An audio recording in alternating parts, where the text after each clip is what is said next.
I brought Mike Epps to the game, and it was in the tunnel after we lost. Dog, everybody on our team, dog. And they was mad hot. at you? Oh, they was hot at me, dog. They was hot. You know how you come out the tunnel in New Orleans? He was sitting right there before you go through the security. Druggish. Bro, he was letting everybody have it. To the point, like, you couldn't really say nothing. Like, imagine you walking in after you just took an L. Hey, he roasted. Hey, bro, and he got jokes for every dude. Dudes are scared to come out the locker after they got dressed.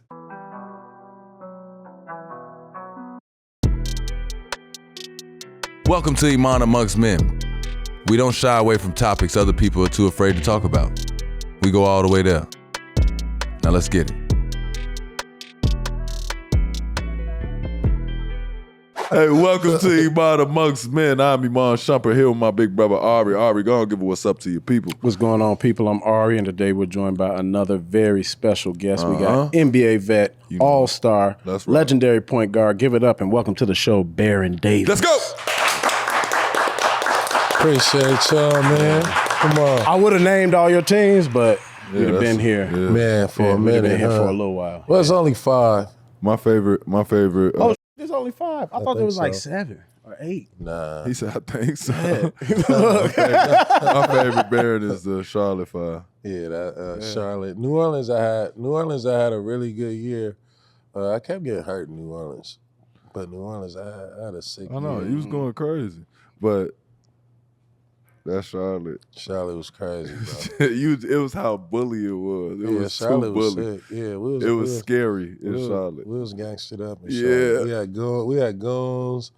We had talent. You know what I mean? It was all vets. And it was gritty. It was Like it was wasn't- scary. Like you didn't want to deal with Not that. just that, but it wasn't like finesse. Like, Yeah, this, like, we no, finna this come finna get be it rough. in the paint. It's gonna be rough. Yeah, it was. You ain't running from it. Nah, Don't you run have- from the matchups, Man, no, like you can't. You find yourself in 1-3 pick and rolls with you guarding the big dog. You know what I mean? Smooth. You guarding Spreewell. Real tough. It ain't no hiding. At It ain't all. no hiding. And they ISOing you. They taking their time. You know what I mean? Oh yeah, it was still man to man back then. Yeah, So well, yeah, help. that's different. no hell. Go out there Yeah. and drown. You better be able Yeah. to swim. And drown every play. Oh, bro. Every play till you Hey, fix it. Can't swim. Get him out of Yeah, here. it was crazy. The theme of today's show is going to be called Crossing Over. Okay. When you hear that, what comes to your mind? Germany. What about in life? Dying. This man is crazy. Yeah. Well, These ain't the answers we signed up we was for. going to allude to the fact that the man, after having a successful NBA career, figured out how to transition into film and into entertainment in general. Yeah. Talk on that. What that's like, having your business mind kick in and saying, after basketball, I want to do this or I want to do that, and then setting up a plan and foundation where you can say, now I can do this all the time and it's not a waste of money. Yeah, I would say for me, I always wanted to be creative. So when I had every opportunity to like be in a commercial, you know what I mean? I stayed around, hung out with the directors, got to know the directors, just kind of be a sponge, right? And then in the off season, I would hang out with musicians, mostly like producers, like so I can be in the studio, see how people record different artists, whether it was writing camps, and I was just like being a sponge. So as I started growing, once I realized like, all right, this is what I want to do for the rest of my life, right? I just started applying, I just started doing it. Yeah. You know what I mean? Yeah. And it was like, all right, I'm gonna meet with a lot of people, see what makes you in this space, and what is the difference from you to this person. You know what I mean? And it was really connections and material Word. and presentation. You right? taught me that my early on in the league, Baron came And when we had events and little stuff, I was laughing at times, saying like, dude, just talking to any and everybody, like, and I'm thinking he's like over friendly, not even over friendly, just entertaining a conversation that I'm like, bro, with our everyday conversation, I never would have thought that he would stand in front of this group for 10 minutes and have a whole conversation with them. I'm like, that's a long enough conversation to remember when we leave here. Real talk. I'm like, we got to meet like hella people tonight. And I'm like, dude just sat there and gave them 10 minutes and he gave them 10 minutes. And I was like, for me, it was like a anxiety as I'm walking through all of this. But for him, it was like he was talking to this person. Then that became a group. And then it was like everybody loves Barron. personability. You know what I'm saying? But I didn't, I'm like, bro, why is he doing that? And then Chris Bernard and him sat me down. Shout out to Chris Bernard. Shout out to Chris Bernard. Yes, sir. Man. Player Chris tribute, Bernard, my come on. boy. That's Big my face guy. Chris. Big face Honda. Chris is There you go. The guy. But they were finding ways to just leave an open door, so to speak, in the business. And I remember him saying to me, he like, dude, you could like walk. You went to tech. He like, you could walk into any room. You just don't want to do it. He like, dude, get you some deals. Get some. He like, people just want to know, can you talk the talk? Can you walk the walk? Like, is that really you? Real? Yeah. He was like, man, Yeah, just go in there and give a whole presentation. And it was cool to be next to y'all when I was younger. You know what I'm saying? Just getting that from somebody that I thought, I'm like, that's Baron Davis. If he don't want to talk, he don't have to talk to nobody. I'm still coming. I'm still coming to watch him play. Like, I don't care if he's nice. Like, he just got to be good. I don't care if he's nice in general. That's kind of a little theme we've had. Like our last couple guests, we've all touched on the fact that, like, as a player, you guys kind of get to a point where you recognize there is something to be had, a connection, in a conversation with people that you normally don't gel with, or you don't basically link up with. So I think what both points are important, but it's just like there's still I don't know if it's like an athlete thing. No, it's like it's a different connection. I mean, when I came out of college, I didn't know anybody I went to college with outside the people I knew. I didn't know what they was going off to do in life. I didn't know what companies they was gonna build, right? It was just, I'm in the NBA, that's that world. You know, if we got some type of UCLA connection through that, I'm gonna see you more than I see anybody else. When you came into the league, your generation was like, that's my homie. Y'all was like hanging out before the game, after the game, talking like, man, y'all really be communicating with each other. Y'all went to school different schools, high schools. For us, it was more so like, y'all didn't have your team is your game. Yeah, your team is your gang. And then in the off season, like whoever is around you, like that's your little clique, and that's who you work. And then you work out solo because you didn't want to. Like a lot of people didn't want nobody to see what they working on, their weaknesses or what they need to work on. You know what I mean? So everything was kind of like boxed up. Y'all came and opened the box and was like, nah, I rap. And I'm not gonna stop rapping until y'all listen to all my raps. And I'm a rapper too. And I'm like, damn, dog, like the confidence that y'all had and the awareness that y'all had, then that's when me and Chris was like, damn, it's a golden opportunity because y'all really know these people. Y'all went to school with these people. Right. These young tech entrepreneurs, they like that bubble is starting to boom. Yeah.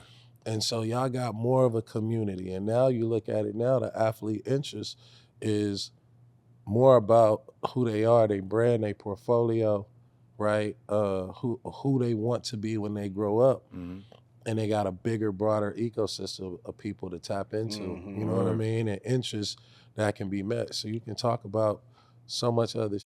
Like you crossing over while you playing now. Yeah, like back in the day, they used to tell us, yeah, you got to mingle with people sitting on the now you don't. court side. Now people sitting on the court side as rappers.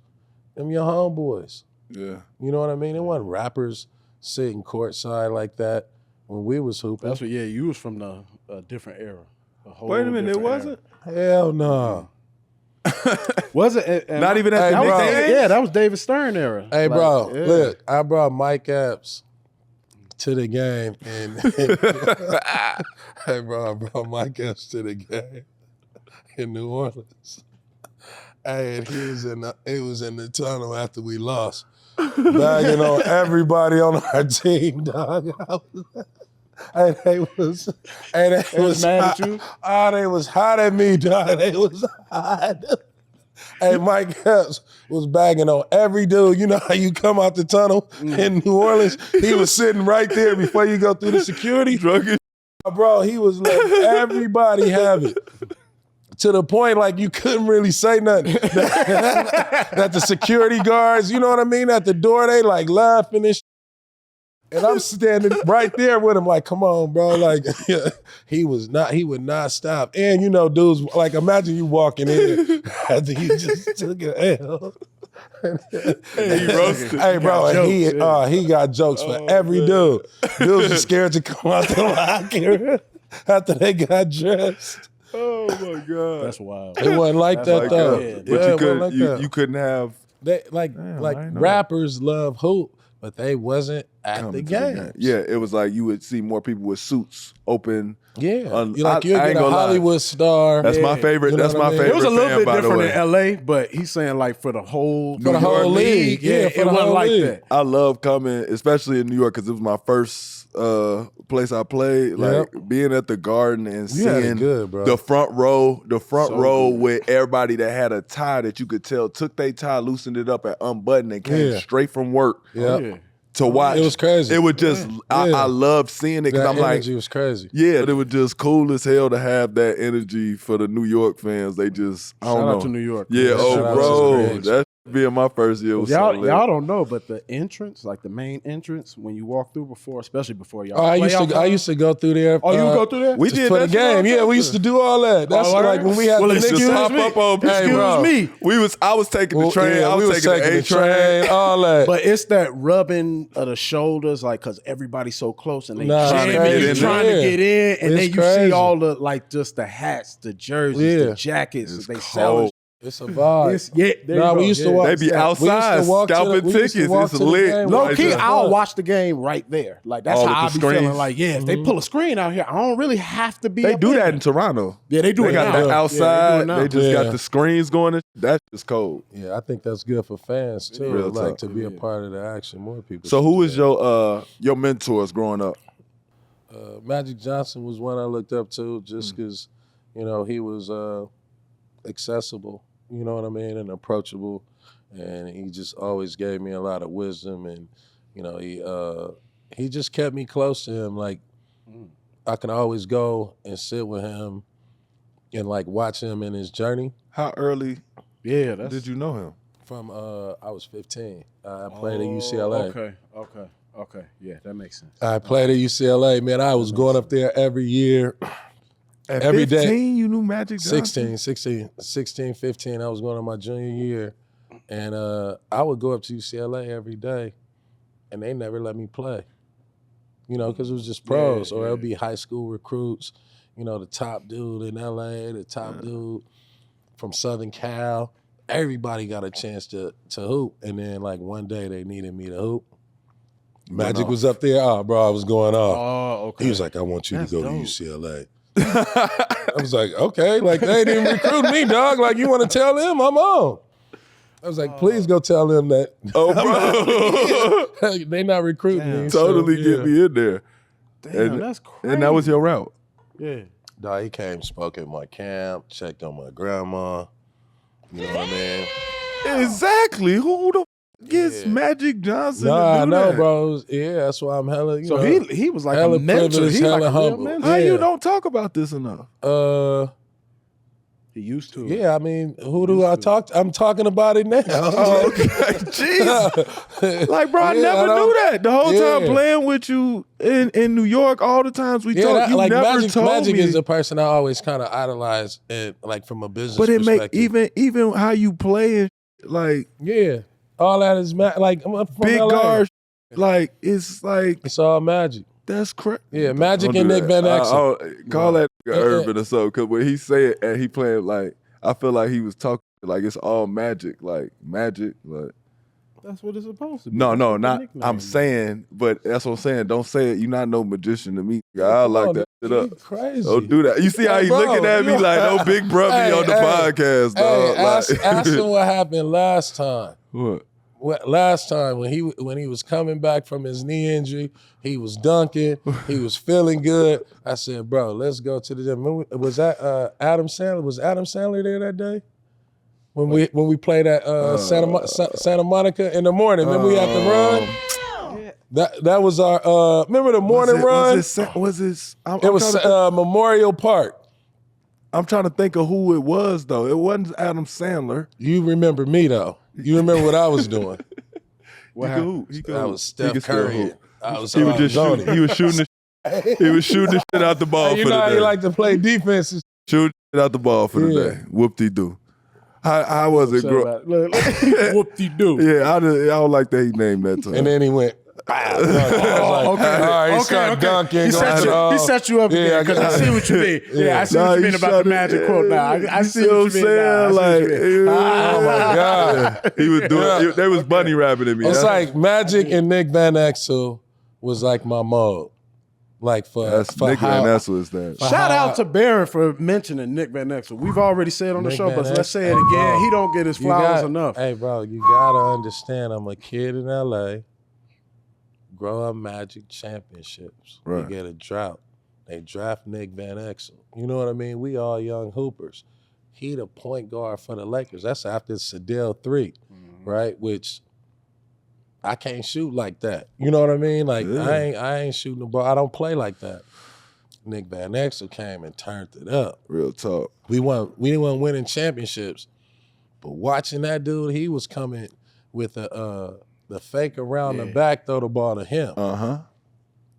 You know what I mean? He had the bop. Real talk. He had all that. And I was just like, damn, dude, like it was fascinating the way he came in the league and was dominating. Like he was dominating. He was. Where's Nick Van Exel from? He went to Cincinnati. He went to Cincinnati. Yeah. That's where, for me, that school He really from LA. developed that. He from LA. I mean, I claim him. That's what I. What does South Central shape? How does it shape you? What about being from LA really shapes you as a kid? You know, you're a part of the haves and the have-nots. And so on the South Central side, you have nothing. You have no resources. You have nothing. So you have to be innovative. You have to be, up on your P's and Q's. Your senses got to be right. You got to be more loving, right? You got to be more family-oriented. You know what I mean? You got to have more hunger, more drive to not get into the. You know what I'm saying? You have to be more aware of like what's out there in the world, and like you got to do more research. So, having not meaning you got to just work harder to get more information. Right. You know what I mean? And in the haves, when I went to Crossroads and from South Central, I saw what the world was. And then at that point, it was like, all right, how do I be a sponge? What do you do? What do your parents do? What you telling me you can do that? And like, Was that your first time like outside your environment? man, that was my first time. Being an LA guy and playing for the Warriors, do you have that connection with the Bay? Hell yeah. What's that like, The being Bay? an LA guy? I always say like the Bay is second home. And before I knew it, the crazy thing was, dog, we rivals, LA to Bay, Dodgers, Giants, A's, Raiders, Raiders in the Bay, but LA claimed the Raiders and the Raiders bouncing around, Lakers. Everybody in the Bay hate the Lakers. Yeah, I grew up a Laker fan. No offense. I mean, we don't. Sacramento is Sacramento. When we talk about the Bay, I usually be explaining Oakland and San Francisco. Like Sacramento became like Sacramento and LA. They just hate each other, but they. They're not part of the Bay rivalry. I wouldn't say it's a separate rivalry because Sacramento. They told me that. The Sacramento told me that. Yeah, Sacramento is but some people, Sacktown. You know what I mean? Yeah. Some people Sacktown. just say it's like. But it is. I mean, it's all the Bay, but Sac got their own little special like hate towards LA, and that's just basketball. But I'm talking about like football. In general, all the major sports. You know what I mean? And so. I was like, hell no, I don't want to go to Golden State. Like, trade me anywhere. Don't trade me to the Bay, dog. They gonna kill me. I don't, but I had homies. Shout out to, to Ray Young. He went to UCLA. Yeah. Matt was from Sacramento. So it's like, we had some Bay Area connections. I had played against some dudes, man. When I got up to the Bay, man, I everybody I met was my best friend. Yeah. It was cool as hell. The vibe was crazy, and I couldn't believe, like, they like an LA guy like that. Like, it's just the stereotype. Yeah. And then you realize, man, I love E40. I love Mac Dre. I love Too Short. It was all sports. I love rapping Forte. You know what I mean? It was just more so like the sports rivalry, right? Yeah. And then it was like, hold on, bro. It's all love. They getting hyphy in the club, Mr. Fab up here. You know what I mean? Big Rich, shout out to Big Rich. It was cracking. YB, your boy, all these dudes just started like embracing me. You know what I mean? And it was just like, and then going to hoop for the Warriors, like it was packed in there. And I was like, oh man, this feel like a home away from home for real. Real talk. You know what I mean? Talk. So like love is crazy. You played like it. But the rivalry make you like, but now you start to figure out, because you got to think like in sports, like your team is your gang. Right? That's what made sports so it made it so competitive, because if you're in Boston, you usually are rooting for all Boston teams. Yeah. That's how we are. If you move to Boston, you are probably rooting for Boston teams. Straight up. I mean? That was the old school fan. That was the old school fan. So as like, the league starting opening up, it's like, oh, like that's what I came to the Bay with. Like, hold on, bro. Like, it's a different understanding. We don't get down with them like that, or you know what I mean? Like, because it's a hoop rivalry. Then you realize, like, man, I'm playing for the Bay. I'm going all in. I'm just gonna adopt their culture. Yeah. Be respectful of everybody that, from anybody from the corporate to the street, try to adopt the lingo, the language, you know what I mean? And incorporate that into like what we want to give them on the court. Did you ever find that difficult to do, just being in a new situation like that? No, because when I first got there, like I was just coming off an injury, so I just wanted to hoop. And when I got there, like, I remember telling Chris Mullin, I said, damn, bro, somebody died in this. It's like a funeral in here, bro. Nobody was like they weren't coming talking through the door ready to hoop, ready to practice. And, Mike Montgomery was the coach. And, like, he kind of, like, taught basketball. And that's the worst thing you can do. I thought he was for going to NBA say that's dudes. a great thing. You know what I mean? It's like insulting them. Because you get to the league like every day. You got dudes who geeks. Like he's saying like they made it to the NBA. We're not just gonna teach basketball. Like you got to let people compete. Did you mean it like that, or you just want a high intense? Teaching basketball is like we're gonna be doing it. You can't stop. You got to create energy, momentum, flow. And some people got to get their kick for 5 minutes straight because they're not gonna stop it when we get in the game. Yeah, because when you get in the game, go dog walk you. Yeah, when you get in the game, you really like if you got a coach that's always trying to like over prepare, and you don't really got no flow, you can't really develop no chemistry. Then you can't audible. You know what I mean? And you don't know when to not call a play and run the same play over and over again. Because you're going to look over there and he's going to be calling the plays. You know what I mean? I love when y'all do that, by the way. Playing with Baron to do that. He'll run a play, and maybe I did something. I go to the basket, I get a layup. We might be finna run something else. Baron will be like, nope, go back over there. Because they didn't do nothing. Yeah, they didn't stop it. So we're going to do it again. We do it again. I might get another bucket. Yeah. Everybody in the stand think, oh, he going crazy. Like, no, he running the same thing because they still playing in single coverage. He like, shoot until you miss. Yep. Y'all want to keep running single? He just looking like, oh, that big ain't gonna rotate. You're not gonna rotate early, and he got a whole ISO. So what you saying Montgomery did was he was too technical. Like everybody was upset, evolve. bro. Troy Murphy was mad. Dunleavy was frustrated. Jay Rich was frustrated, and he was like hurt. You know what I mean? And playing hurt. And so when you in practice, it's like, hold on, dog. Like I can't rock like this. Right. I got ADD. You know what I mean? I got crazy ADD. Just please let me play and let us correct all our mistakes so we learn each other. Start gelling better. And then it was Coach Sterry Stotts. He had I got with him. We ran two. I was like, Coach, I just want to run 2 plays. We ran 2 plays for the rest of the season. We won like 8 out of 10 games.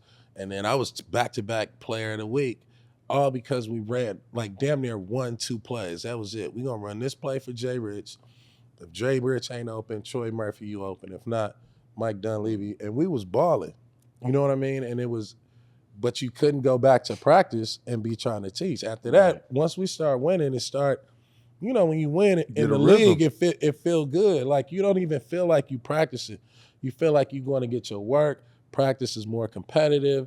You know, the bench is pushing the starters. You know what I mean? And then you in and out. You in and out. I ain't never heard that like that. You know, when you start losing, it feel like a job. Yeah, when you hell yeah, because like it weigh on you. Like everybody is trying to figure it. They trying to overwork themselves, and everybody in their head. And now you got disconnection, right? Man, I may be getting traded. Damn, why I ain't playing the way I'm playing? I usually average 15. You know, and then the coaches having individual meaning. It's like you ain't creating no energy. The right? best Basketball thing to do is is to energy, play, bro. Nothing but. Go to war, keep going to war. Like in practice, you got to play, you got to argue, you got to compete. Like all that. Check each other. You got to be able to say, you got to be able to cover that. Like we'll be there. Like you get what I'm saying? Don't talk about it. Be there. Everybody got to be. Because after a good practice, though, you could lose. You could be losing and have a great practice. Oh yeah. Get everybody sit in the cold tub together. We talking, and it feel like we coming, like we got something. I'm cold tub right here, baby. Bro, I used to put my ankles in the cold tub in a towel and just. You was a game ready. You was a game ready guy. Game ready. You say he's just rapping game ready. Yeah, I was. As soon as I get in that ice tub, I'll be getting in that ice tub. They used to sit in that cold tub. No way. They've been there for like 10 minutes. How y'all do that? 15, 20 sometimes. No way. No cold tub, bro. You got to play on a lot of teams, and you got to play with a lot of people. Who was your favorite teammates in the league? Man, I can't say that, bro. Like so many, dog. Like, you know, let's start with the Knicks. You, JR, right? Tyson. Yeah. Melo. Amari was my dog. Yeah. That whole team was Mike Bibby. Stevie, you know what I mean? Snowvac. Stevie went crazy. You know, you talk about, but you know, you look at somebody like Monte Ellis. Yeah. Love Monte to death. Shout out to Monte. You look at somebody like David Wesley early on. Love David Wesley to death. Damn, David Wesley. Elden Campbell. You know what I mean? That's big homie. He is the original big homie. Nobody ever said big homie until we start calling Elden Campbell big homie. So you coined it? You coined it? No. Everybody on the team, that was his nickname. Oh, that was just his name. Okay. Yeah. Okay. Everybody like DC, everybody would just call him Big Homie because it was like homie was a LA thing. And Elden was like the epitome of the big homie. The big homie. Bro, he gonna barbecue. You know what I mean? Oh, he was really DJ. big homie. He was a real big homie. Yeah, he living the role. No, but I'm thinking. Now you're hearing that as the basketball term, like that came from Elden Campbell was the original big homie. Copy. But he was really kicking it like that. Yeah, he was a center. You know, Jay Rich, I love. Steven Jackson, I love. Matt Barnes. Wait a minute, so you saying Elden Campbell can't DJ and barbecue? No, he would barbecue and DJ. He's saying he lived. That's what I was saying. He had a flip flop song. That was saying he was really kicking it like that. I was making sure he was living the role. Yeah, he lived the role. He was like, man, he was my guy, dude. That's wild. As a fan, I would have never thought that. That's what I'm saying. As a fan, I would have never thought that. The original big homie, bro. Okay, yeah. He is the original big Need a plate, Campbell, right, man, dog? You need a plate, dog. Save a plate. Eddie Jones was always great. You know, I had Eddie Jones as a rookie. He was always great. DC, Eldridge McCasner was great. Who else? Jamal McGlure, that's my dog. Dang. Rest in peace, Robert Tractor Trailer. Dang. That was my guy. Man, I know I'm missing some people. And then I wound up playing with like Jason Hart at the Clippers, and he was my Pop Warner quarterback when I first played football. Word? And then I played with Bobby Brown with the Clippers, Craig Smith. All these dudes was like my young dudes. Yeah, bro, there's so many. You know what I mean? There's so many dudes. Ryan Hollins I wind up playing with, and you know we went to UCLA in a different span, but he was like my young dog. All these dudes that like came through my camp, I wind up start being on the team with them and shit like that. That's bro as hell. Eric Bledsoe, that was my young dog. DeAndre Jordan was my rookie. You know what I mean? That's bro. I had to say, bro, I had my experience was more about the teammates, the brotherhood, the journey, and then as a hooper, if you ain't winning no championships, you want to be able to walk in somewhere and like your peers be like, man, that's that's Shump. If they say that, you know what I mean? Did your Respect. You did your thing, it's respect. Yeah. Right? So like, no matter what level, you want to walk in the room and you want your peers, you want the legends, you want the greats to be like, hey man, that's like you one of them ones. That's it, bro. Yeah. That's the only other accolade you can get. Straight you know up. what I'm saying? People don't talk about that enough, but literally a head nod from another legend. Come on, dude. Like it Come could on. be any legend over there. Like any of them just see you out and about and give you that. Come on, man. It's different. It's like, bro, that mean more It's than different. All athletes say that with Michael Jordan. straight up. Bro, if Michael Jordan don't acknowledge you, fam, like if he can't register who you are, bro, that's a sick feeling. Yeah, that's sick. That's sick. Yeah, man. Like It's I just- ain't gonna lie. You just want that and any other player that played before us, Right. Yeah. right? You want Because that like, acknowledgement. yeah, they us, we are them, and you know what I mean. And when you get out the league, you realize now watching the young dudes, they you, Yeah. they not you. They their own one-on-one version of who they are, Right. right? And so like But they they may all be part of- compared to you, but it's all or that- it's in a part of that- replica, it's but part it's of a that part of game, that that thing, the game. essence, yeah. Yeah. And like you, what is also need to change is like when we retire, we keep comparing errors. You know what I mean? You said errors? Errors. And Oh, like areas, who to okay. go and all. Like it's just we need to like, yeah, we can debate all that, but we need to appreciate the art and the essence. And so the retired guys, the older dudes, that's like why I like doing like TNT. You know what I mean? When I get a chance, because I like to big up the players instead of hating. Yeah. Because these dudes is different. Their essence is different. They get down, it's different. So we shouldn't be hating on them and being like, oh, you know, this era is soft. No, this era is electrifying. You know what I mean? Actually, Highly skilled. You know, and so we need to think about ourselves in this era, but like also like in the mode of these players instead of like critiquing them all the Yeah. time. I like that, bro. the positive acknowledgement. Oh, trust me, I done yeah. told you plenty of times. So y'all better be lucky they changed the game and wouldn't let me do what they was letting me do, where they could just hold side like this and guard. But it's also like you got to think. I'm it's, like, boy, it's I'd some have been dogs, excited to be rough. It is an Like, art it could have got to rough score. out there. Yeah. right? Real talk. Alex English in this era could score Mm-hmm. and would score a lot of points because there's not a lot of people who can put the ball in the basket at that frequency. Period. Like, are you kidding me? Larry Bird in this era? Are you kidding me? That's You that's know what what I boil. mean? That's what be Oh, no, boiling it'd my been blood. rough. But It'd people been more don't- rough though For who? for Larry. How? And it starts. What you mean? How? Just the physical He's capability. 6'10", dude. That's a lot of 240. 6'10". Nah, Okay. it's a lot of that. And That's all I'm he- saying. He birthed that. Don't get me wrong, he birthed it. I'm just saying we hadn't seen it who's then. Who's going to be matched up against Larry Bird? Karl Anthony Towns. That's a nightmare, man. For Karl Anthony Towns.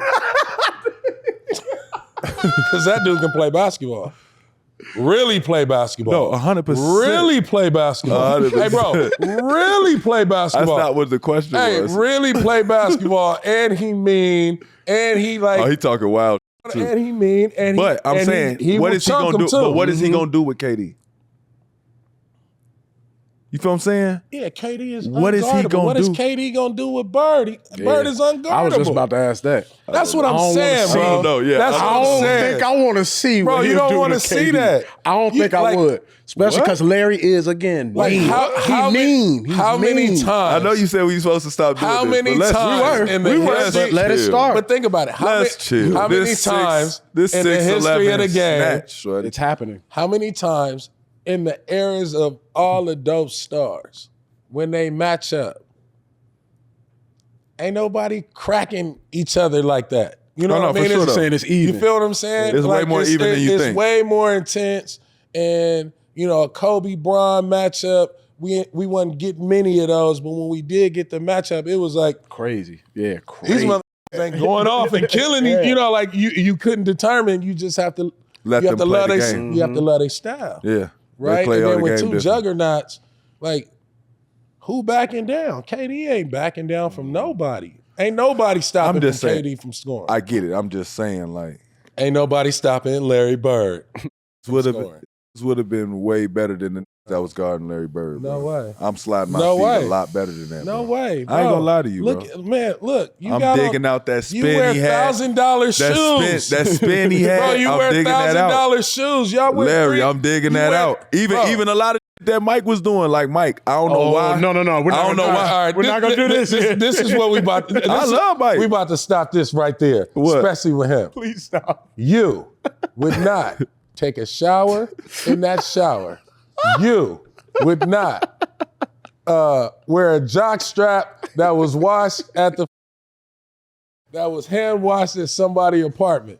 You would not. He right. Look, you would not play. Hey, bro, you would not play. No, you heard the story. Bro, you would not play in no low top Converse with no insoles. I would have been. And get 7. I would have been. And be running down the court. I would have been. You would have been complaining. No. About everything. No. Damn, dog, we got to fly. Wait, hold on. I got to sit, coach. What's going on? Wait, it ain't nowhere to eat. You know what I mean? It ain't no room service. Look at this per diem. You know what I mean? Damn, I may have to get a job in the summer. You feel what I'm saying? For real. Bro, you would walk up and be like, nah. Oh, these smoking cigarettes. They In the smoking locker room? cigarettes before. Man, they at halftime. Damn, you have a bad halftime. You know how you sitting there like, damn. So I'm like, hey, let's go smoke a cigarette, dude. They smoking cigarettes. Hey, dude, they going outside to have a cigarette and some coffee at halftime. What you about? And come back in and go off. Come back in and go off. Hey, they upset. They try to chill. They try to calm themselves down with a cigarette, right? You got to think the coaches back there was like, all the coaches was goons. That's crazy, bro. To even like think about. Like fouling was like a strategy. In the game. You feel what I'm saying? It's like, when you pump fake somebody, right, and you get them in the air. I remember this going into my rookie year. It was like you pump fake somebody and you get them in the air, make sure you stick your elbow out. So they come down. So when they come down, you catch them all, or else they gonna do this. What? Like, watch the fouls, dog. You pump fake somebody, they coming down like this. Bro, you gotta watch the game because I remember dudes coming off a screen. Dudes coming off that guy. I know dudes coming off a single double shump. You trailing Reggie Miller and he didn't pick you, but he tripped you and you fall. Yeah. What you gonna do? Get up and get in the big dude face? Bucket. Yep. We going down the court. Get out of here, little dude. I didn't do nothing to you. You know what I'm saying? They didn't care. By the time you try to get revenge, dog, you sitting on the bench. Yep. You know what I mean? Somebody scored on you on the AKA ain't no revenge. No, it was bad back then. They were and allowed the games to do a is little like more. 70, 80 points. Real talk. So and it's only 2 people Really killing averaging it. 20. I would have been cool with that. I don't care. That's cool for me. You wouldn't have played. I'm not you playing with wouldn't have that smoke cigarettes though. I ain't gonna lie. No. That's where I draw the line. Hey, I could get out with the shoes, All that wild the shit, traveling, And be like, hey, Rook. everything Rook, else. hey, Rook, you let me holler offer at me you. a square. You offer me a square in the locker room. I Hey, quit. Rook. Hey, Rook. I quit. Nah, I can't do that. Yeah, hey, Rook, you had a good hour. What you had, 15 points? Smoke a cigarette. Man, hell no, man. Man, they you could squad back then. No, that's crazy. Let's talk about the point guard position and the evolution of it. How have you seen it change, and how do front offices and coaches view that position now? I would say it's a hybrid position, Yeah. right? Shout out to Rashad Phillips by, really kind of coining this whole like hybrid guard, hybrid forward, whatever. Yeah.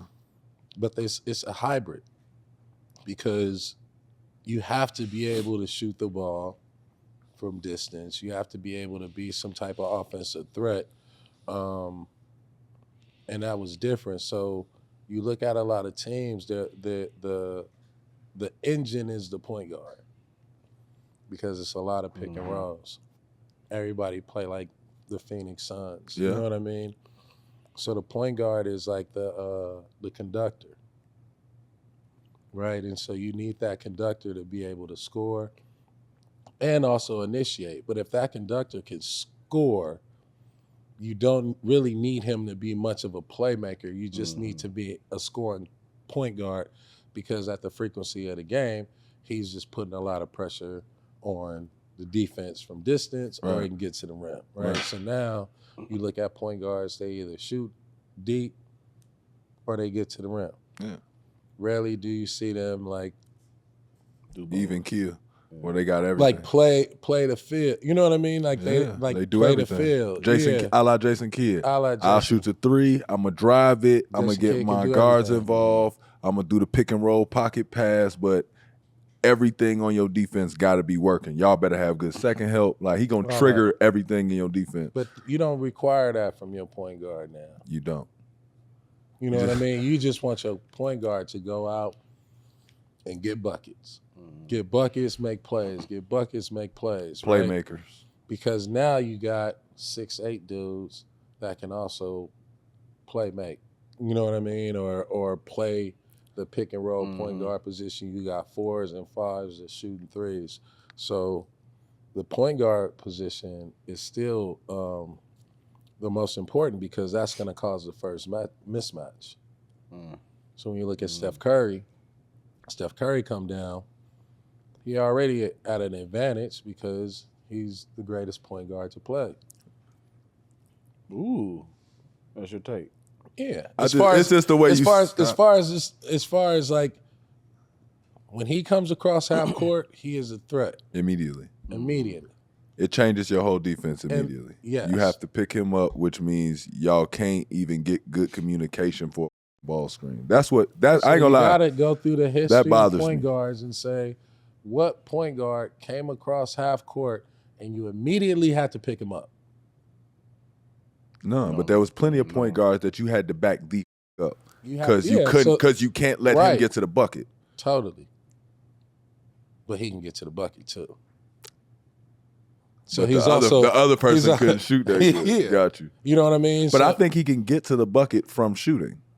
Because I don't think Steph could get to the bucket if I don't have to worry about every time he take his eyes and look up.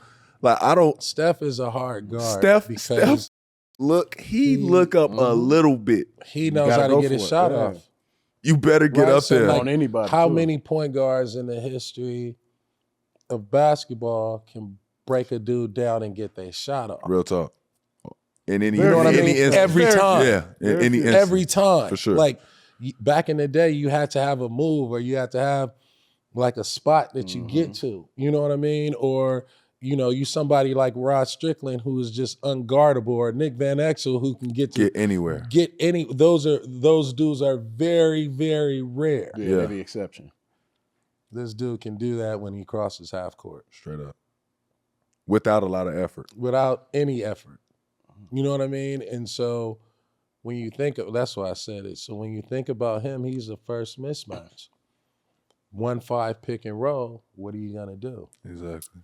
If the 5 cover, he's shooting a 3. If the 5 blitz, that's where you get Draymond Green to the middle. Or he might split it. Yeah. That's why Golden State was so potent, because you had to double Steph. You threw the ball to Draymond Green. Draymond Green is another point guard. And he making a decision as a freight train He's going point downhill. Forward. Yeah. He's the new hybrid guard with the new hybrid center forward, power forward. And he got hyped off of other people scoring, which was he was very the rare. playmaker. No, I know, but I'm saying, but that's rare for a big. Most bigs are like, I want to dunk this real bad. Oh, yeah. Draymond made the right play. Yeah, he made the right play and then start screaming. And remember when I told y'all when we were in the final, in Cleveland, that he was the most important player. Like I didn't like him, but I was like, he the most important. You said he was the head of the snake. I love Draymond because he remind me of Anthony Mason. Oh, yeah. Anthony Mason, 6'8". Anthony Mason was just more offensive minded. Anthony Mason was a player. He liked to pass, bro. He was skilled. Like he like Draymond, dog. Like put the ball in my hands. But Draymond in the post. He had them hiccups in like being able to score that Anthony Mason never had.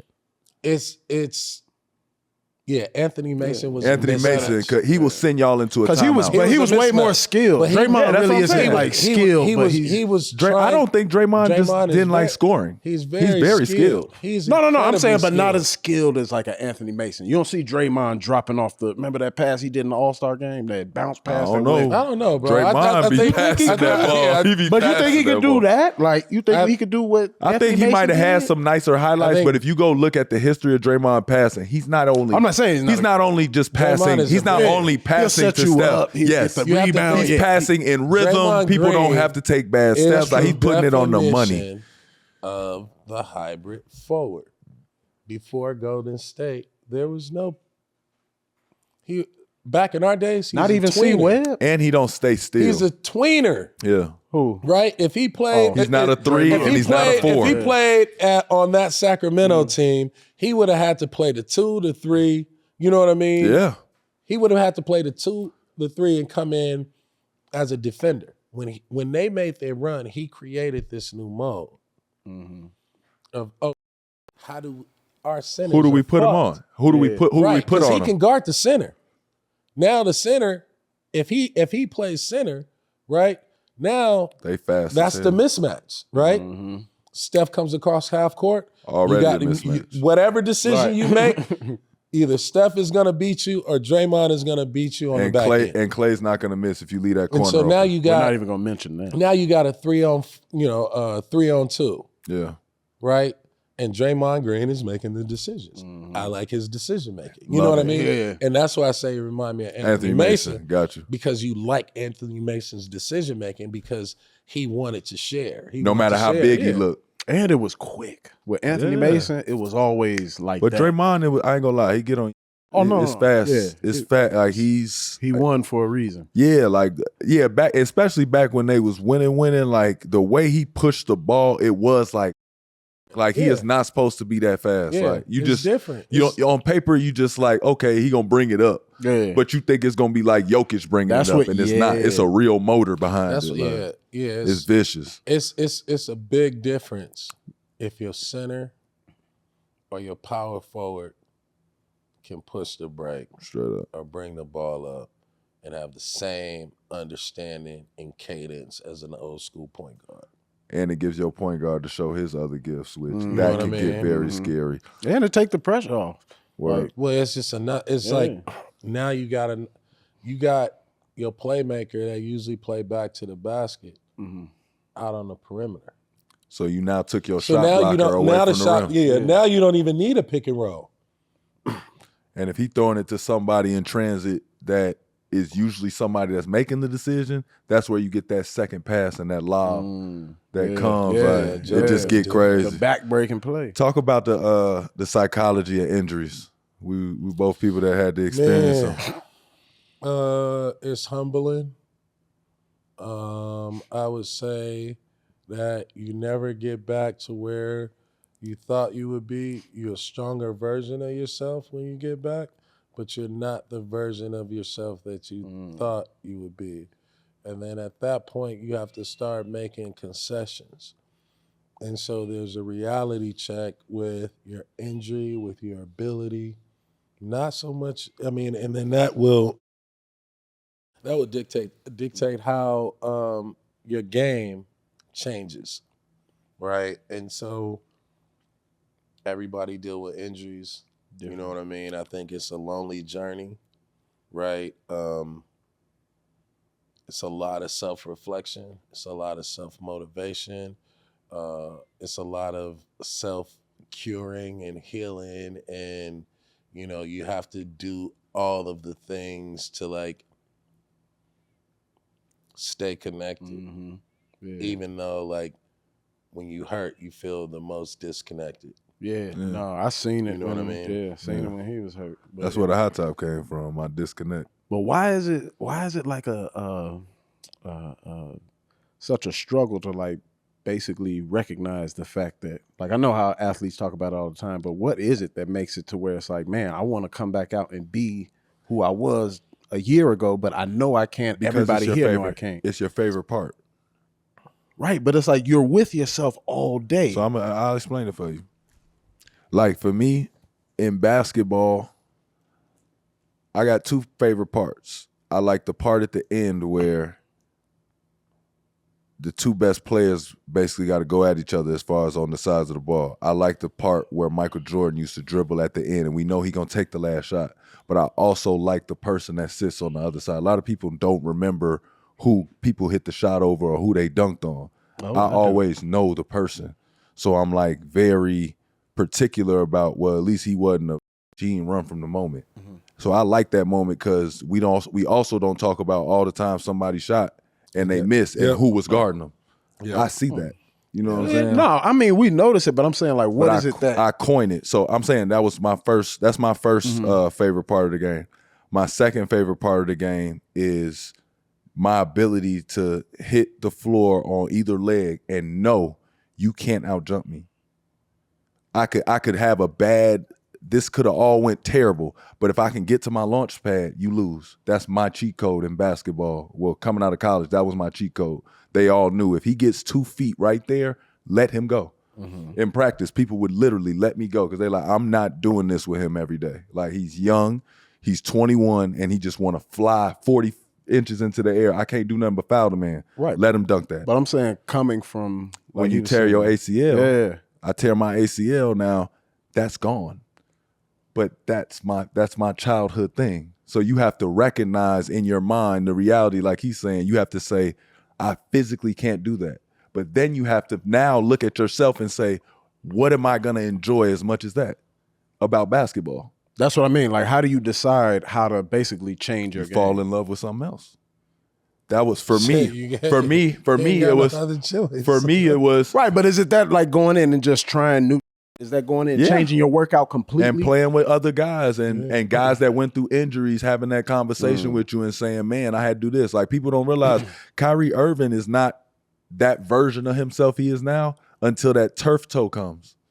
He had to start playing under. Kyrie Irving used to go serve the pizza and dunk with 2 hands. Like, coming out of high school, he would dunk you. Like, he could do all the, do all that crazy. Kai was doing all that early. They was like, he gonna be the number 1 pick. Like, this is nasty. Messed up with his foot. The turf toe stuff happened. He had to change how, like, a plate in his shoe, all type of stuff. But he started playing under the rim more. That's where all the floaters and everything. I had never seen Kyrie shoot a floater. I would have never known he had touch like that. But he fell in love with, I have to play under the rim now. And now he liked this. The whole time, Rod Strickland was doing that, but he was more athletic, so he could take off. So he liked that part. But then he fell in love with, damn, I am nice with this. You know what I'm saying? So he started playing up. I just asked because there's a lot of With people me. who try to do that. With and me, they fizzle out. How they did it with me, I wasn't playing point guard, so they basically pushed me to 2 guard, and I fell in love with trying to learn how to change my mind and say, I want to score the ball. But that's what I'm saying though. There's no situation where that don't work, and then you just like, man, I don't know what. Plenty of thought. Think about how many times I was just frustrated. That's what I'm saying. It's like, what's the difference? Is the difference just you going out there and doing that you may be really bad at? No, you have moments where you're gonna go. You're not gonna let yourself get beat at the rim twice. So I would go to the rim and I'd take off, but I'm like, damn, shorty, I can't get up there. So then you like, okay, give it some time and keep lifting weights, woo. But then you realize that like I now have like a soft cap. Like I'm not gonna fly how I used to. Like I used to be effortless, barely touch. I'm in the air quicker than ever, and it's like I'm more so thinking about how I'm finna land. Now I gotta think, how high am I getting? Like I'll jump and then start thinking about it like, all right, let me make sure I get into his body, protect myself this way or that way, because I might not get all the way up on this jump.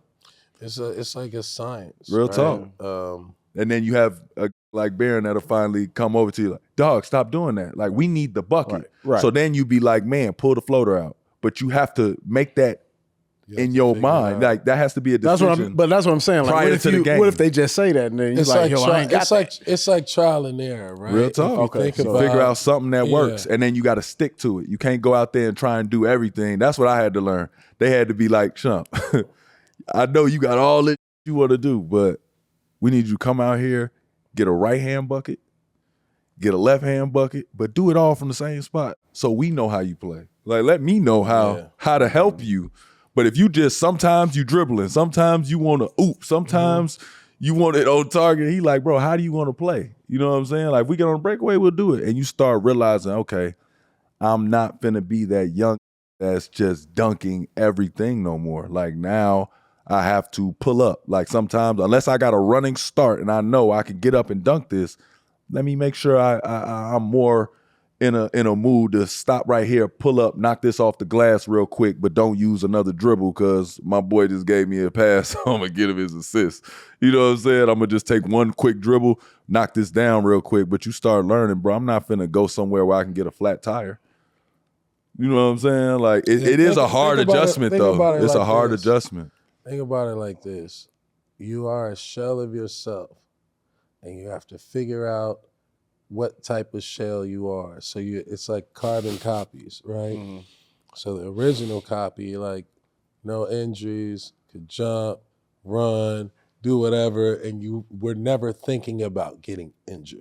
Mm-hmm. Now you get injured, right? And you got a serious injury. Now you got to figure out, how do I get back without getting injured? But you got to go forward. You know what I mean?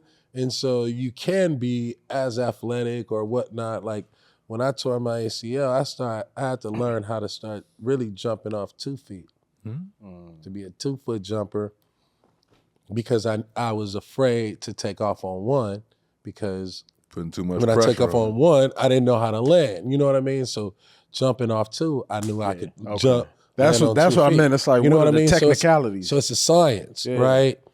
And then you figure out, oh, I can't jump as high. I got to jump this high. Damn, I can't get that. Like, but you start not being able to jump. Mm-hmm.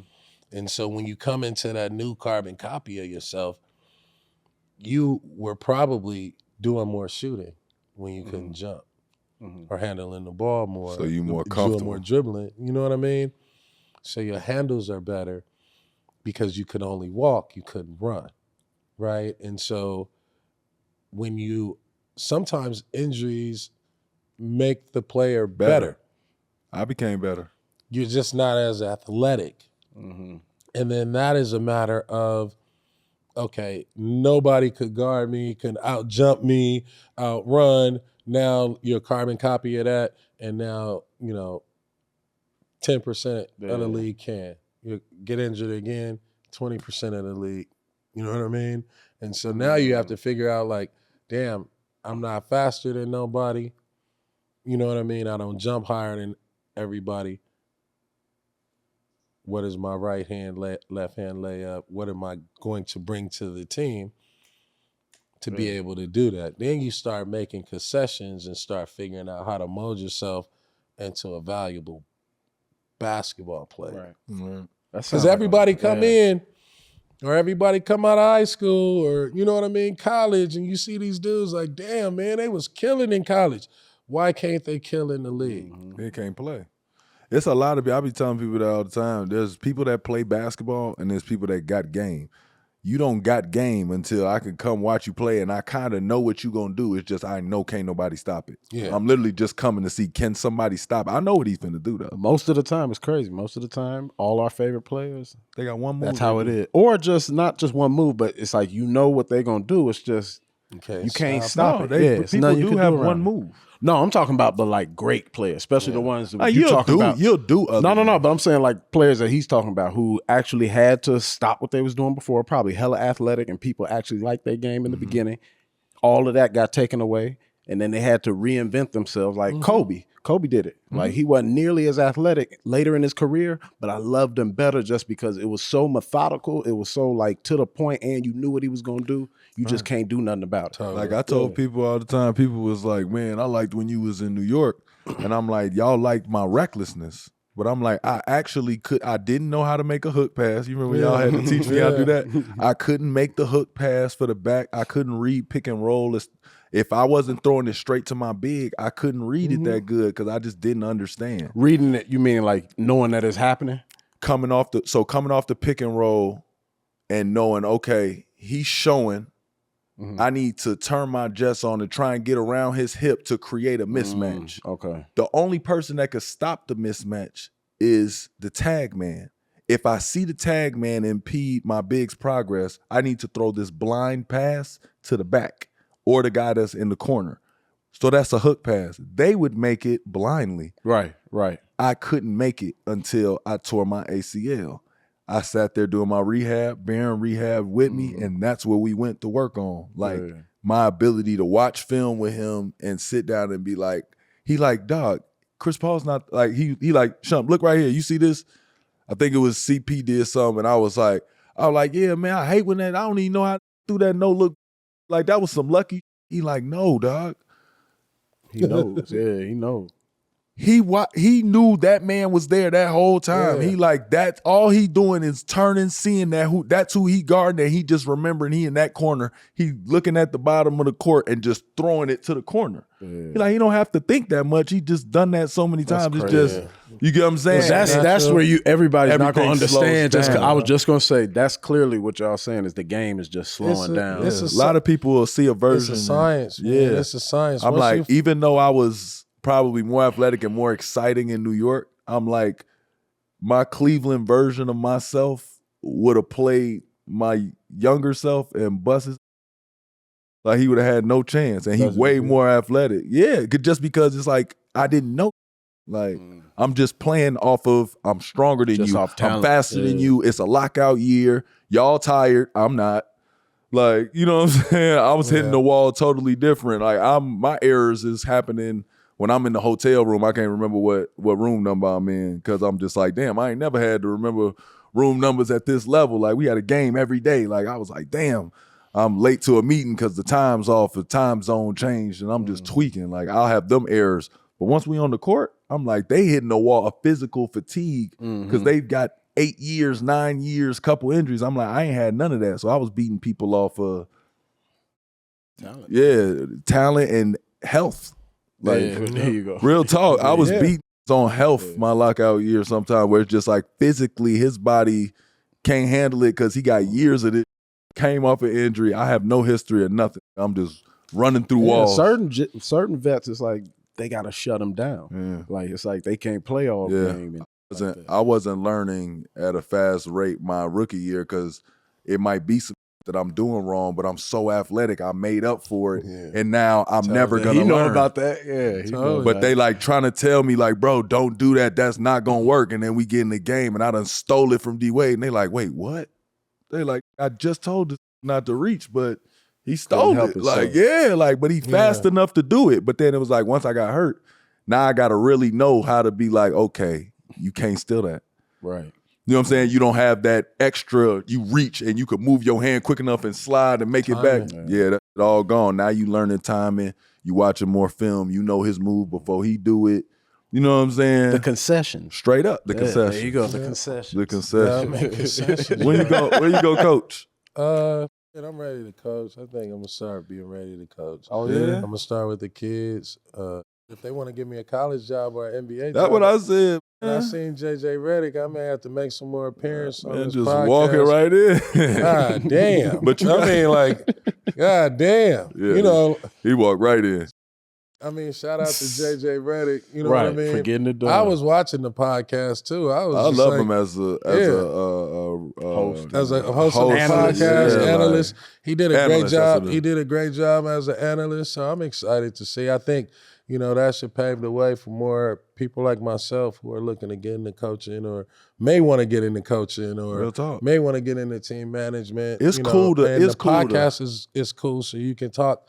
You know, we can talk basketball all day. But your basketball style would be cool to put on a team. Oh, hell yeah, bro. You get what I'm saying? I'm like, especially point guards. Honestly, though, a lot of like, I would love to see Kyle Korver. Now that JJ Redick is gonna do it, I now want to see Kyle Korver, just because these are the guys that needed team stuff. They ran. What? Why Kyle Korver?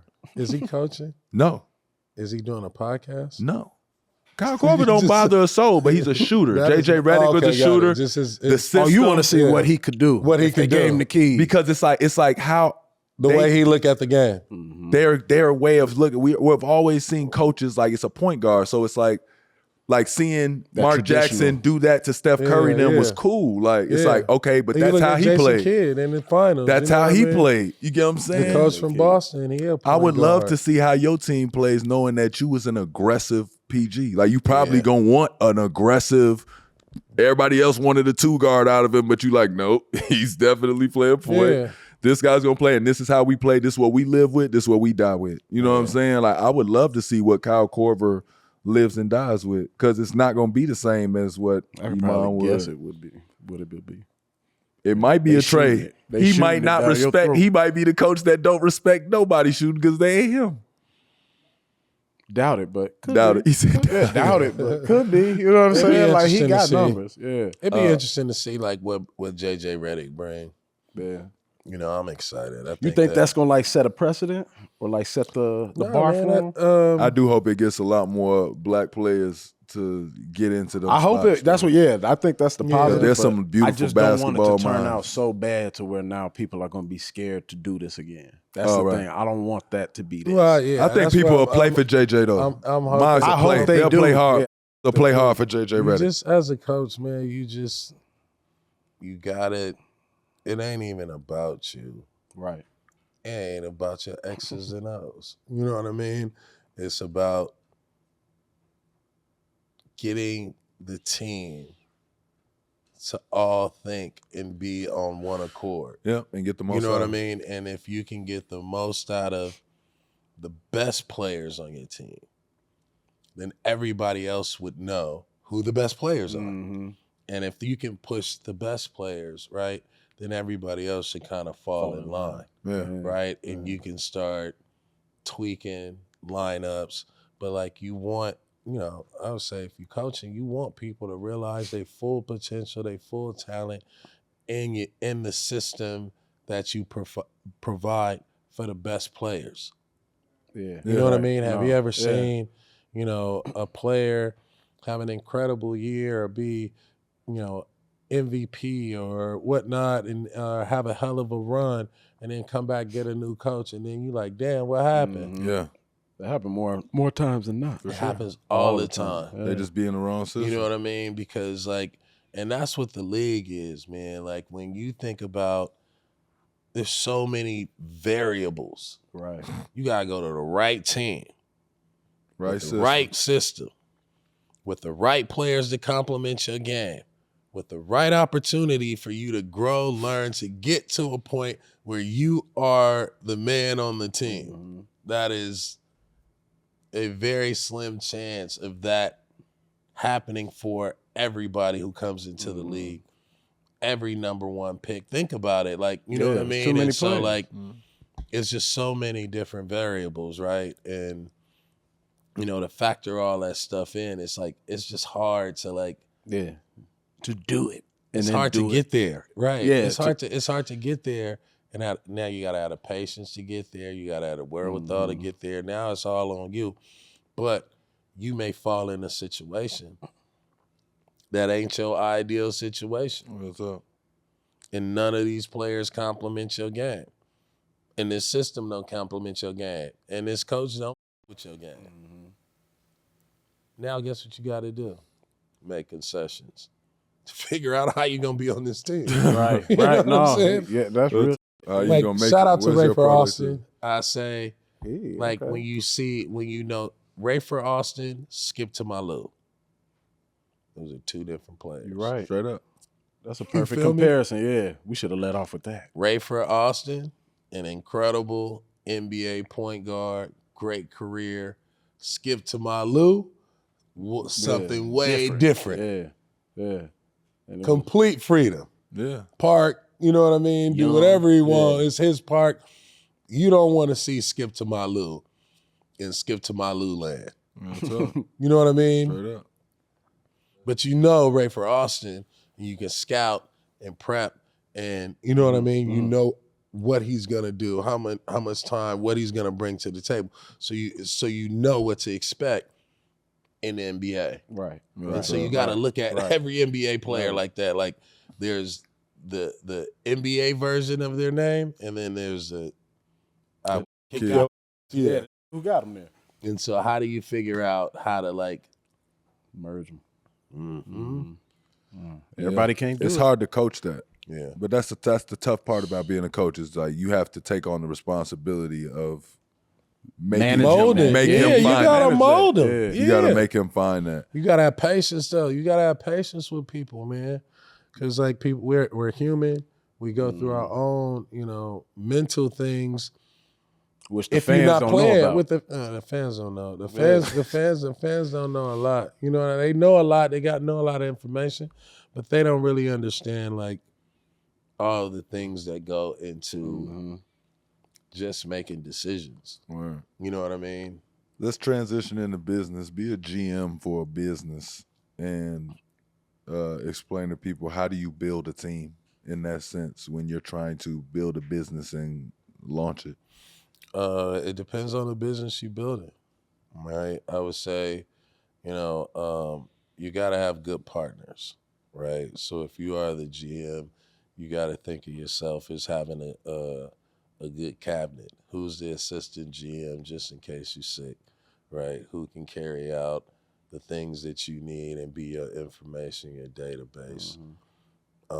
You thinking about, you know, who's going to be the coach, right? And the coach is like probably your daily operator of the business or company or whatnot. And that coach is going to be there every day showing up, making sure like we going through the plays. Yeah. That everybody know the playbook.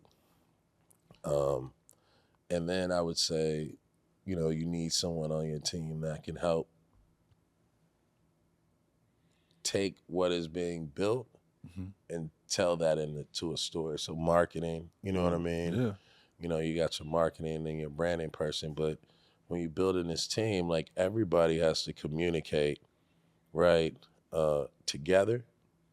Everybody has to communicate in clicks, and everybody has to be able to responsibly take care of their line of business. And so when you're building the business, it's like your community pool when the company comes together to check off all the buckets and the departments.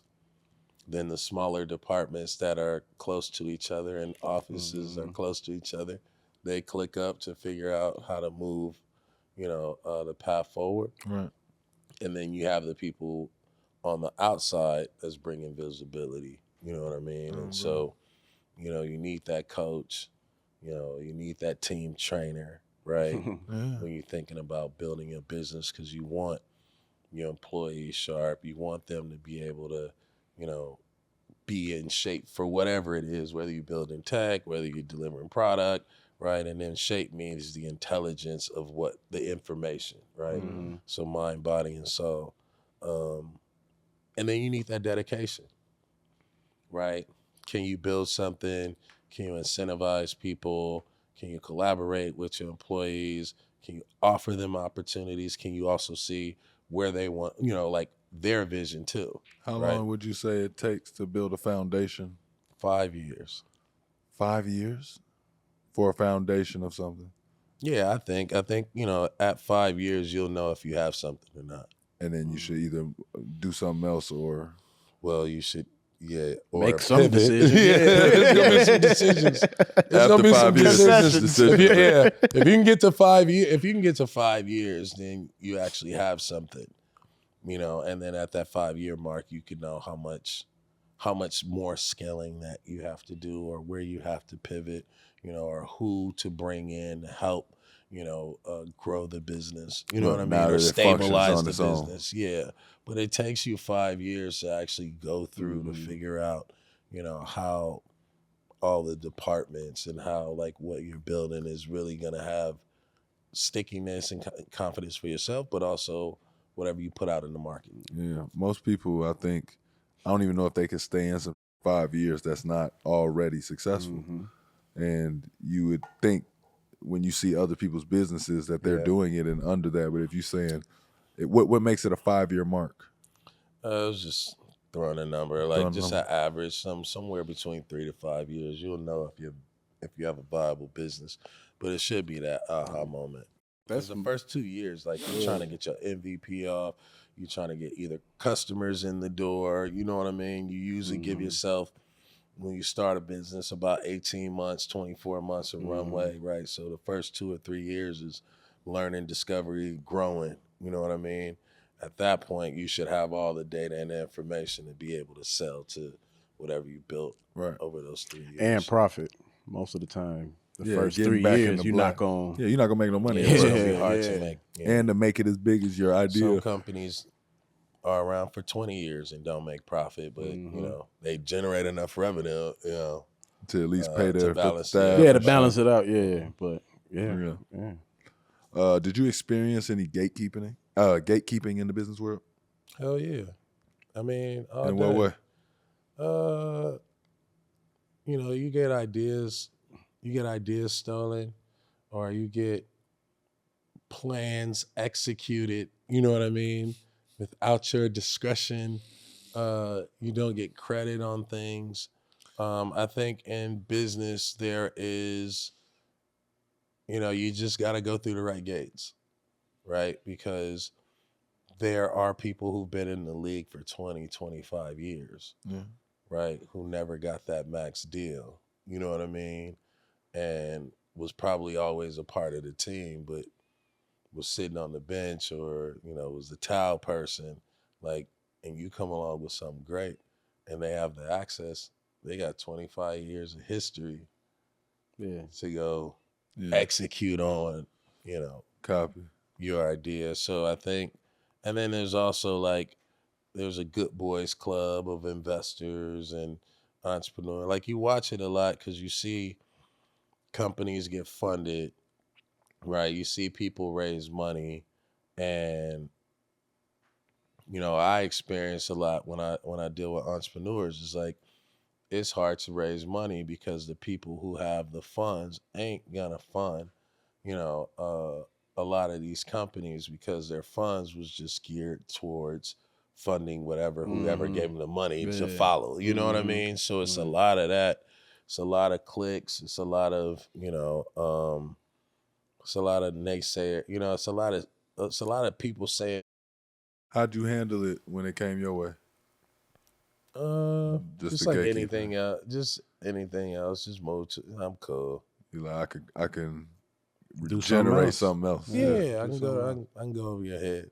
I can fly over the gate if I want to, but you just gotta be protected. That was crazy. I'll just go over your head and fly by the gate. Yeah. It's crazy. That is that. It's crazy.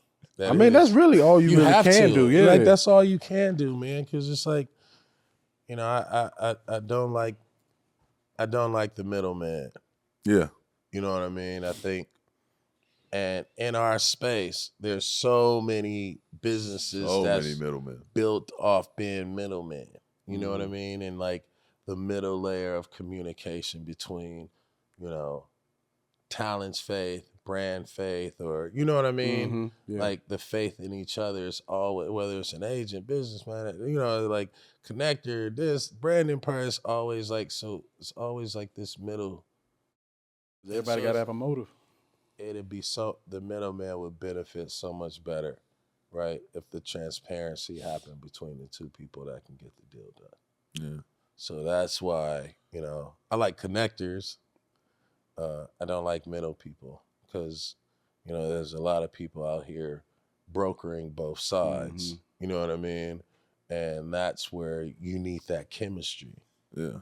You know what I mean? You need that chemistry for those two sides to figure out what concessions or what kind of deals or deliverables they're going to come up with in order to make the work happen. Right. So, And if you have a coach always talking to the two best players and trying to be the media, I'm going to talk to you and I'm going to talk to him. I'm gonna talk. Like anytime that there's a middleman and a middle person is always going to be miscommunication. touch on some of the other spaces you're in now, the film, the music, Yeah. television. Yeah, so I got a movie out I just wrote. We're in pre-production on. It's called Crips and Bloods versus Blackula. Versus Blackula. Yeah. Blackula? Okay. Off the deep field, yeah. So it's you know, the first time you'll see Crips and Bloods come together to, you know, hopefully save the world. All from vampires. Yeah. Not just vampires, Blackula. Yeah, Blackula.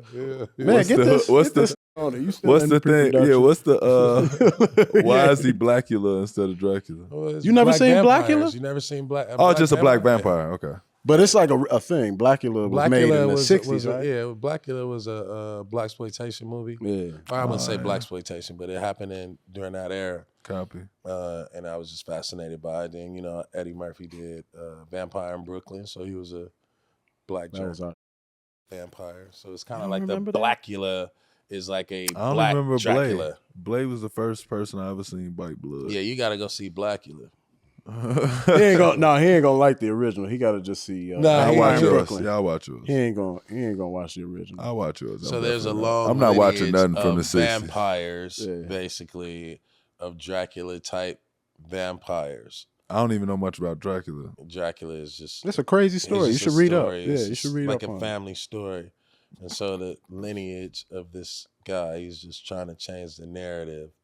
You know what I mean? Of the history of his ancestors that dealt in like blood transfusions and things. He doing a good job because I was thinking he was gonna spill it, but he ain't spilling it. That's fire though. I feel you though. You know. That's hard. And then he moved to the hood. Are you building it? Are you building it based off of the old movies, or it's a totally different story? Nah, this is totally different. Yeah, this is modern day. This is. If you need me, let me know.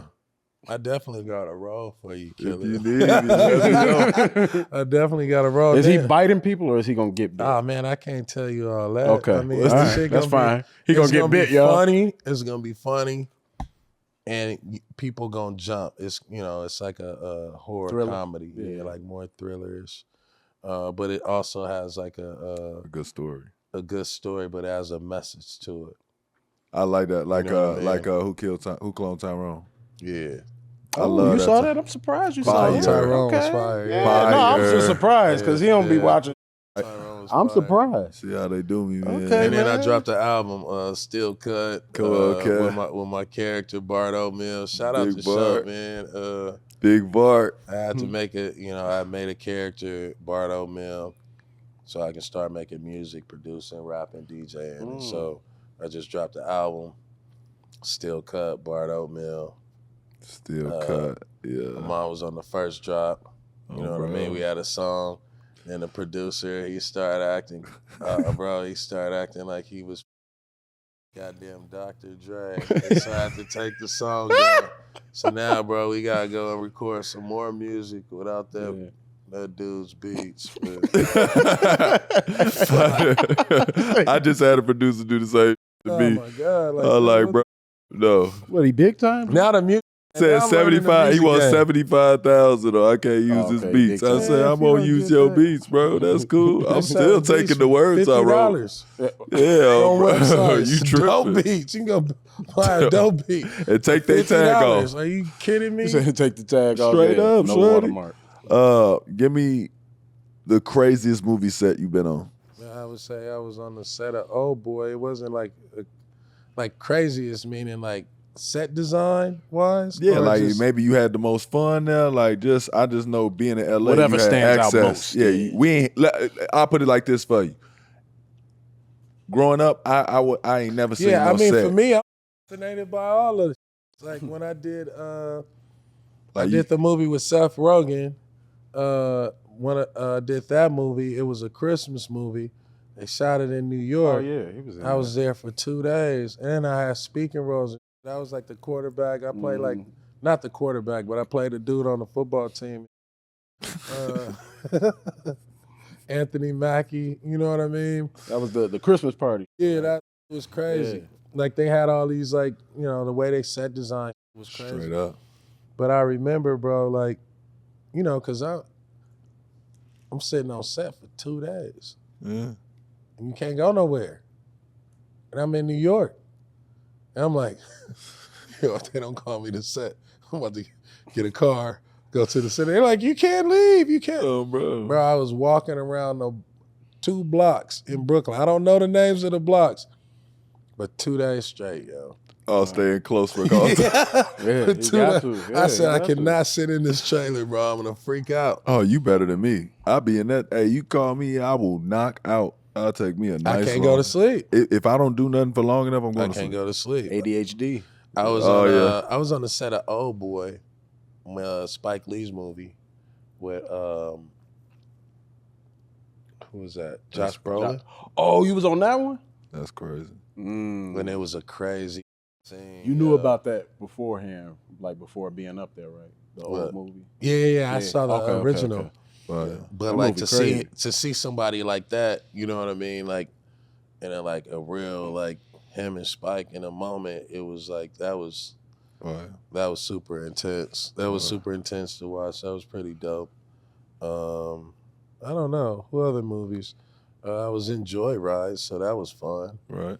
Like any movie I get a chance to be an actor in is fun. Word. I just enjoy it. And then I wind up around staying for like a day. Just Oh, to yeah. hang out to Yeah. see like Oh, bro, the next couple asking scenes. questions like that. Yeah, just trying to, you know, better my chops, spend more time with directors and, you know, get their take because, you know, I'm directing this movie, you What? know, and so I gotta get my together, you know. What actors and filmmakers you want to work with? Hood rats and hood. And He didn't fucking want that. He didn't and want that laughter. You saw y'all laughing at him and for people real. who do theater and Shakespeare. And then if I find you on the internet and you got like some funny on TikTok, I'll put you in a movie. Like, who do I want to? I mean, like I want to work with Denzel, man. Who don't want to work with Denzel? Oh, that's the guy you going after? Yeah, I You mean, got to get your budget together for that, though. bro. That's what I'm saying. That's why. What did I just say? You said, who do you want to work with? The people that I can afford to work with. You didn't say that. The homies. You said hood. Yeah, I mean, That's what he yeah. meant. Yeah. Well, Like, who do I wish to work with? Yeah, Denzel. Kevin Hart. Me and him should do a comedy together. Hey, Cam, man, come get us. Kevin Hart should do. Me and him should do a comedy together. Y'all will We'd be funny like as the hell on next screen. Rush Hour. Y'all be funny as hell Yeah, on we'd screen. be great. Who else? I want to work with Ryan Reynolds. Yes. We would be a great duo, comedy duo. In that Shout movie, out. make sure Blake Griffin's in that movie with y'all. Blake Griffin. Because is you and Blake in a movie. Yeah, that'd be Blake fun. gets the sarcasm. yeah, he gets is- that. Yeah, the dry sense of humor. Yes, I love it. I love it. I love because they was talking about him being at Oklahoma so much, so that's where the dry commercials start coming from. Yeah. he was supposed to be this boring guy, like who goes to Oklahoma, and he played on it so much, he became the funny guy. I love that. He's He funny. funny as hell. He funny as like every movie he was in. Who else? I would honestly love to just play all of Will Smith characters. You Will Smith, or you just want to redo all his characters? Yeah, like Hancock. I want to redo that movie as but as the homie from the Get him. No, get him. store. Get him. Get Hey, him. imagine if you did Hancock the neighborhood drunk in the hood, and he was oh my God, he was a real superhero doing It's only funny because you serious, Shreddy. Dead He's dead serious. Well, no, that's what's Men crazy. in Black. Oh, no, I played Will it. Smith, I'm saying, Will no, Smith Hancock got the discography, whatever that is, the IMDb. I need his IMDb. You know what I mean? I Am Legend. Yeah. I could do some like that. You know what I mean? The world ended. It's me and this little hybrid dog. You know what I mean? Hybrid dog. A hybrid This dog. robot, half robot dog. Trying to save the world, bro. See, he like the fantasy, man. I like I Am Legend, go bro. ahead and I get said in when there. we play video games, it's gonna be Call of Duty. Give me one piece of advice that you would give people looking to change their careers in good faith. So Business Inside the Game, that's teambig.io. That's our platform. And so it's all about really amplifying, sharing information, sharing content. But also with Business Inside the Game, what I realized was that no industry is that different, right? It's more so it's you. And so as former athletes or entertainers or artists, there's an intangible inside of you, right? That is your superpower. And if you lean into that superpower, no matter what industry you go into, right, that should be where you build your confidence from. That should be where you build your information source from, right? That's where you build your learnings from and your understanding through that talent, through that art, through that industry that you came from. Yeah. Right, there we go. Oh, bro. Yeah. There we go. That's how you bring it. Yeah. We're going to put it on a shirt for him. Teambig.io, man. Oh, bro. Right, do this. That's what we do. Before we wrap it up, Ben, we like to ask all our guests, what are you working on about yourself right now in your personal life? What concessions are you making? That's going to be my... Oh, bro, the concessions. I got concessions to make. I'm bro. eating better. Oh, yeah? Yeah, I figure all right, I'm getting a little older. I got to start. I ain't really eating better. I'm lying like a... That's my intention. That's your goal. Right, there we go. That's my You intention. should go to. I gotta be honest with you. should go That's to- my intention. I can't sit here and be like, I've been eating good.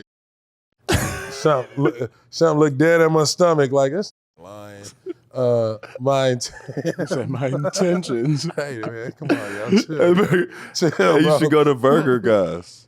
Oh, Taco loves that place. It's called Burger Guys, but it's exactly. vegan That's burgers. offensive. You see Nah, his face? hell no. He's like, I don't know if he tried. He the type that'll make do my, that. Not be vegan, but eat vegan one day just for no okay. reason. That's him. Yeah, I can eat vegan. And I just want to eat. I think eating better at this point, what I'm working on myself, just being a better and more efficient helper of people on the business side, right? Because I consult with companies and CEOs and like that. So being more efficient and helping them solve problems. And then I would say third, just taking more time for myself. Just to think, just to write, just to make music, play video games, just to disconnect, or just, more so be present for my kids. I would say that's the ultimate number one, is if I can stay more present for my kids and build around them, everything else should fall into place. Yeah. there we go. I'm doing the same right now. I'm working on my efficiency. Yeah. I got the new schedule now with the girls. They in school, they got their uniforms and everything. So it's it's Fire. exciting. But now I have that it's a little strange because it's okay, the girls are at school. So now I'm just I'm knocking out stuff, but it's I can't wait to be done with just knocking out the little errands and stuff I need to do for the house now. Yep. and then getting into that routine where I'm like, okay, every day from 10 till they get out, I'm doing this, and this, and I get it done every day until the weekend. Like Until the weekend. Oh, the weekend, dog. Oh, the weekend, the kids. Oh, is the up. weekend, I'm the Lyft driver, bro. Yeah, the kids is up. I'm the Lyft driver. We need to go here. Yeah. We need shoes. You know how to go. We go into That's the why I'm park. laughing. We go I was to- like, you describing what we all are going through. Yeah, but I'm saying that's because the Now you routine getting a real. changed. That's what I said. Yeah. Now you getting a real taste of it because it's like now I had homeschool for my kids. Everything was Yeah. different. So now my whole routine has changed, but I'm enjoying the morph. It's just I can't wait to see what it becomes because I know like I'm an efficiency guy. Yeah, so yeah. once I get in the routine, it's gonna be all right. I do my workout. Oh, bro, it's so cool, bro. Yeah. You're just gonna be like, damn, I can get so much done. It's so many more I'm gonna hours be in the ready. day again. Yeah. I'm not at that point. I'm just You're not I'm there still yet. working. Work in progress. Work. Trust the process. Yeah. I'm not there yet. Work. I'm not there yet. Yeah, Can't before we get out of here, Baron, get your promo off. Shout your company out again and your media space. Teambig.io. Big is a business platform for deal flow, investors, C-suites. The goal of Big is to create connections through our conferences, mixers, and then also our content. So how do we share business information? How do we grow, successful entrepreneurs, but also how do we look at and champion the right people that should be highlighted and invested in? So, you can find me at Baron Davis. I am Baron Davis or something like that, but it's teambig.io. Teambig.io. Look us up, sign up for a membership.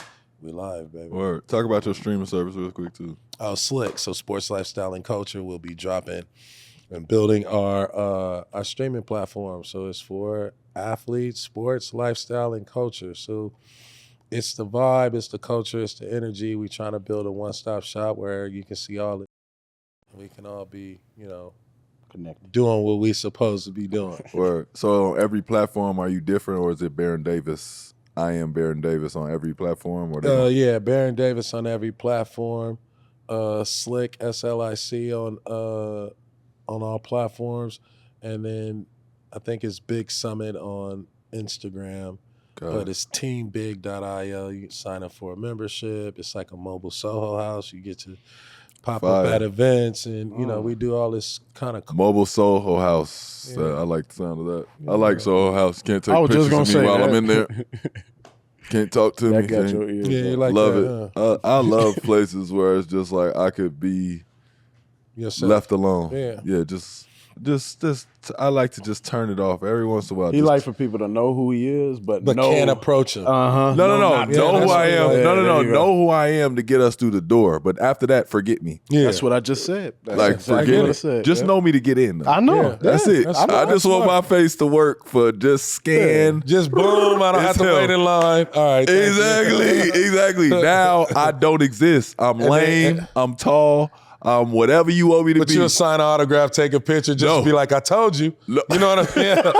Like, that's why I skipped the line. You know how, I told you. now, hey, dog, now, I'm not as famous as I used to be. So I have to send the homies to the club or to the thing before, Tell and then them they you get in. And so I don't have to wait in line. They be on the other side. Yeah. Like, man, you know who that is? No, I'm just Nope. It's out. Yep, the story is out. Nope. As always, thanks for rocking with us on Iman Amongst Men. I'm Iman Shumpert. And I'm Ari Shumpert. Thanks to our guest, Baron Davis. Give it up. You want to make sure to go rate 5 stars, review and subscribe wherever you listen to your podcast. And to view the full video episode, you're going to head over to YouTube, search Iman Amongst Men, and click that subscribe button. And until next time, y'all, we are gone.